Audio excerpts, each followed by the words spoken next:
un escandinavo, esos nórdicos, esos vikingos que tienen la mejor democracia del mundo en este momento, porque distribuyen mejor la riqueza y consecuentemente tienen mejor calidad de vida, está estudiando la Argentina. Y él describió que ahora tenemos otro problema, que son las elecciones. Y entonces rápidamente le preguntamos, bueno, ¿qué soluciones hay, ¿no? Porque el diálogo era bastante coloquial, no era muy extenso. Y él dice, bueno, esto es un tema de alta complejidad, pero bueno, voy a intentar decir dos cosas. Dice, por ejemplo, la deuda puede tener una solución. Y paradójicamente no es Argentina, dice.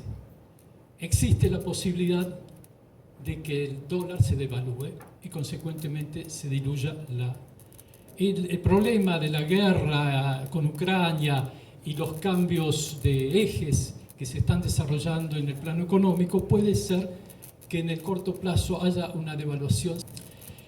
Y respecto al tema de las elecciones, él decía algo muy interesante. Decía, miren, el problema argentino es que estas elecciones las van a decidir personas que no son partidarias.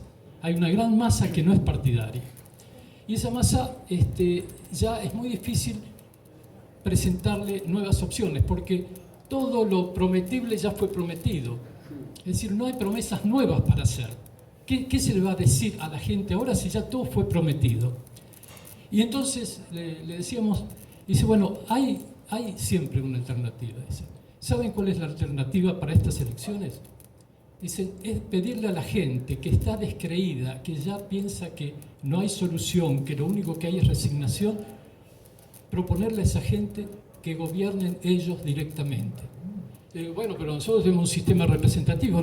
No, pero la tecnología que nos ha invadido, que nos ha modificado conductas, los celulares, ahora vos mencionaste la inteligencia artificial, que viene como un tsunami, que nos modifica conductas, bueno, hoy permite perfectamente desarrollar un sistema de democracia directa, haciendo consultas a través de plataformas sobre las acciones de gobierno. Bueno, permiso. Yo no conozco al vikingo, pero para mí lo que propone el vikingo es la muerte de la política. Digo, la economización del diálogo político, y te lo digo como abogada laboralista. ¿Cómo se plantea el advenimiento de la inteligencia artificial? Que no es ni más ni menos que instrumentos de producción, apropiados también por esa misma puja geopolítica. El ChatGPT y demás, el 30% lo tiene China, el 70% Estados Unidos. O sea, estamos hablando de lo mismo. ¿Por qué digo que es la muerte de la política en términos de economización del diálogo político? Porque es creer que existe un sujeto que no está cruzado por esas tecnologías. Fijémonos lo que pasó con Facebook, lo que hizo. O sea, obviamente que ampliar los instrumentos para la participación directa es fenomenal. Desde ya que lo creo, pero digo, yo no confío en esa inteligencia artificial que te propone, por ejemplo, hoy en día habilidades blandas. ¿Saben lo que son las habilidades blandas? La empatía. Yo sé que un término que detesto es la resiliencia. Lo detesto. ¿Saben por qué? Porque la resiliencia nos va a llevar a bancarnos un salario, como me acuerdo, o una jubilación de 200 mangos, como yo le iba a cobrar a mi abuelo allá por el 2001, como apoderado, porque no se podía levantar. A eso nos va a llevar la resiliencia. Y ahí sí estoy de acuerdo con vos, porque hay una dimensión del sujeto que se apropió. No está mal, digo, que cada uno podemos creer en un metamundo el que queramos. Yo puedo ser católica, el otro judío, lo que sea. Lo que digo es que eso no se utiliza en términos políticos, porque si nosotros relegamos la espiritualidad para que se construya políticamente, nos van a venir a querer gerenciar la política desde el lugar soltar. Yo no quiero soltar nada. Esto lo digo en términos económicos y políticos. No hay que soltar, porque ese es el mismo flujo que corre el capital. Les parecerá una estupidez, pero no lo es. Esa es la lógica, o sea, de la despolitización. Yo siempre lo cito a Mark Fisher porque me parece central. Se privatiza los efectos públicos de este sistema de exclusión, y por eso hablé de la salud mental, y se publicita la vida privada. Y yo creo que es verdad. No hay cosas que prometer, porque no hay nada nuevo bajo el sol. Es como decía Amado, nosotros vamos a perecer, vamos a morir por suerte, pero vamos a legar banderas. Miren si los 30.000 detenidos desaparecidos no nos legaron unas banderas. Entonces, y nosotros se las vamos a legar a nuestros hijos y a nuestras hijas. Por eso digo, ojo con esto, porque ese mismo criterio hace que las personas, nuestros adultos mayores, no tengan nada que aportar. ¿Cómo que no tienen que aportar? Tienen que ser nuestra espalda también, nuestro consejo, y tienen que estar al lado nuestro. Ay, la mirada tierna, nada. Yo veo mucho fuego acá. Paramilitar. Os estoy invitando a que vayan a prender fuego. Pero Silvia, lo hablamos en muchas oportunidades. Entonces yo creo que está buenísimo ese instrumento y no estoy proponiendo un ludismo silencioso, vamos a romper la inteligencia artificial.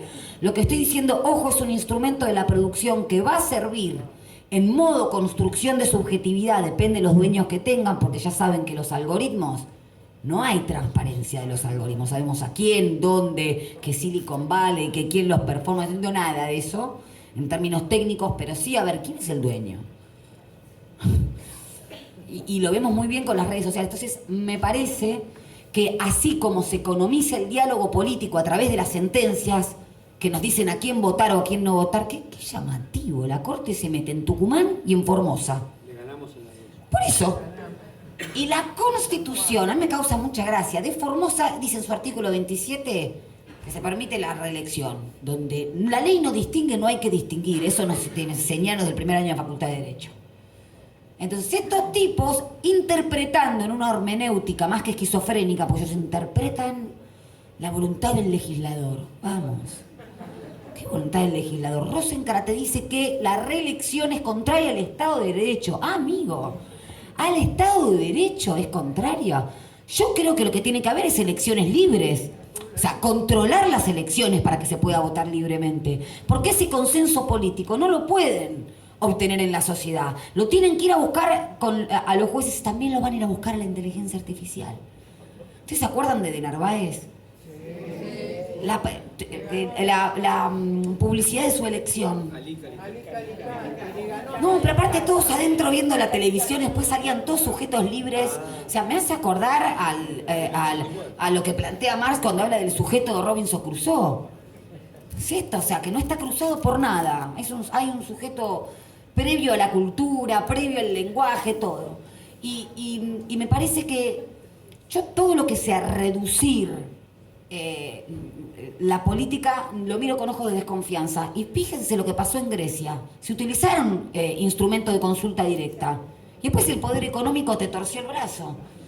O sea, no me voy a cansar de decirlo, no entiendo mucho de economía, pero hay un tipo que compró una red social por el mismo monto que nosotros contrajimos el fondo con el monetario, la deuda con el Fondo Monetario Internacional. Entonces están vaciando el Estado, están vaciando la política, tenemos un mundo cada vez más con una economía más concentrada y los tipos con la economía ya ni siquiera es que repudian lo estatal, utilizan la estructura estatal.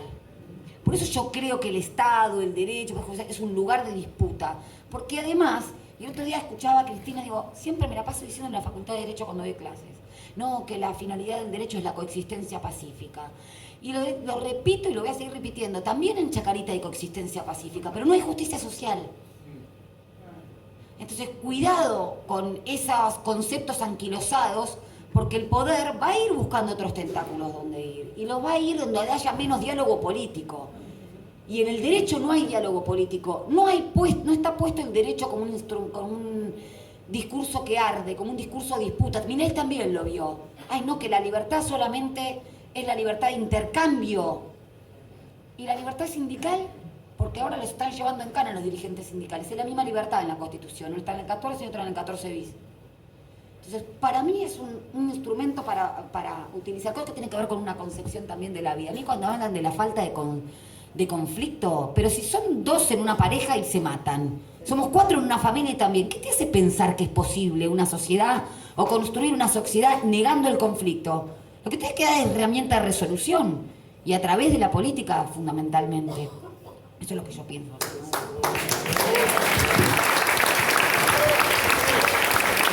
Da para no agregar nada más, pero una cosita muy chiquita, porque en este tema de la utilización de las nuevas tecnologías, ¿no? Cuando uno mira los ejemplos concretos de hoy, vos tenés el caso de Cuba, donde desde Estados Unidos le pagan $200 a quien mande, no le pagan $200, le dan $200 de carga de teléfono celular a quien mande fotos de un policía pegándole a alguien. Tenés el caso de Libia o de todo el Magreb, donde apareció la primavera árabe, que era un fenómeno democrático por las redes sociales. Era un fenómeno comandado, ya sabemos de dónde, ¿no? Y tenés el fenómeno de Hong Kong, donde permanentemente se está desafiando el estatus legal que tiene hoy a través de esas redes sociales. Entonces, yo tiendo a pensar que lejos de ser un instrumento de democratización, se han convertido en un instrumento de manipulación, esa es la palabra, de manipulación del funcionamiento, ¿no? Y quizás hasta sería más lógico una democracia directa a la ateniense que esta historia de la utilización de las redes sociales para una supuesta democracia. Porque en el fondo, ¿a dónde va eso? A decir, como dicen algunos libros de texto, que el mercado es lo más democrático que hay porque ahí los ciudadanos votan con su dinero. Resulta que eso podría ser cierto si todos los días todo el mundo ganara lo mismo. Y si nadie tuviera un capital acumulado. Pero son falacias que, digamos, aparentemente tienen mucho de sentido común, pero ya sabemos que no existe el sentido común. El sentido común también es una construcción social y es el sentido de la clase dominante.